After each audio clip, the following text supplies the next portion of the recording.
I went through sexual violence and assault, and the regular officers went on their New Year vacation, and the officers that replaced them and the supervisors thought it'd be a fun to put a male inmate in with me. And I had to wait until January 3rd to get to report it, which is really sad. I had to wait knowing that I was going to hopefully go home, and knowing that I had to get my rape counselor when I came off the island because they didn't have it. I was there for about 4 months before I came off the island.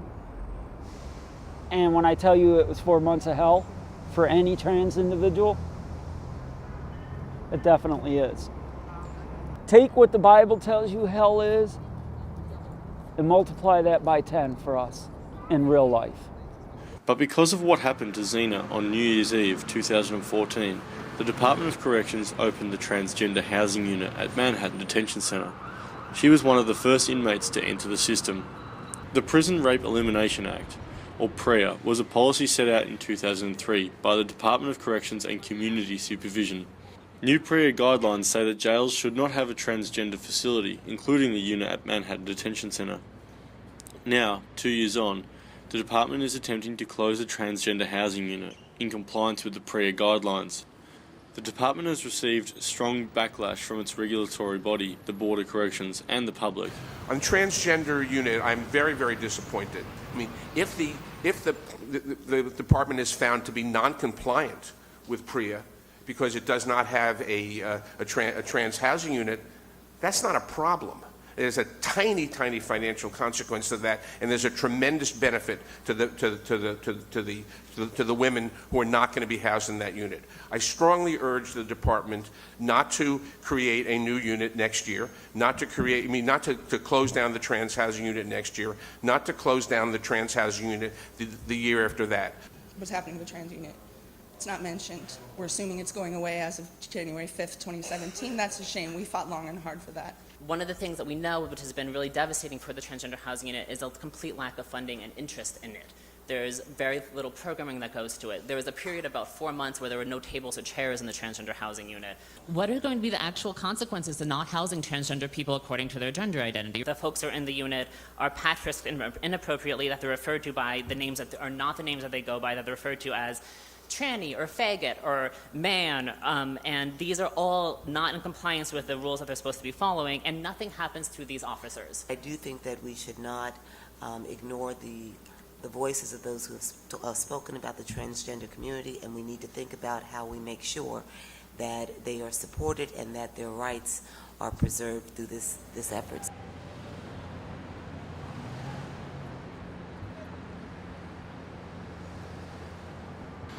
As it stands, the board, the public, and Department of Corrections are in limbo.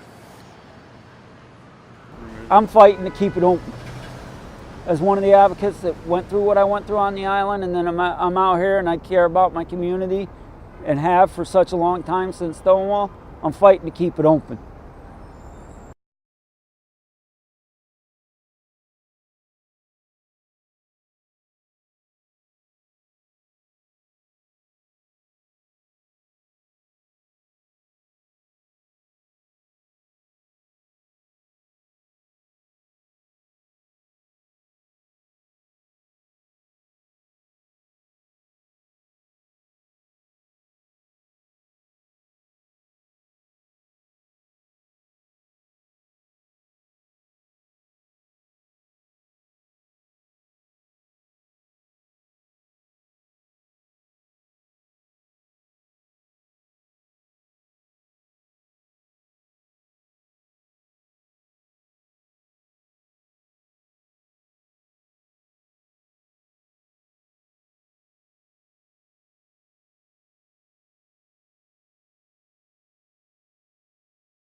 Zena Grandicelli.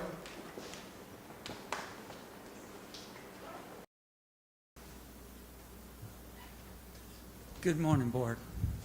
We're requesting stricter rules and accountability for anybody that commits sexual assault, sexual abuse, or rape on the island, to be held accountable fully to the extent of the law,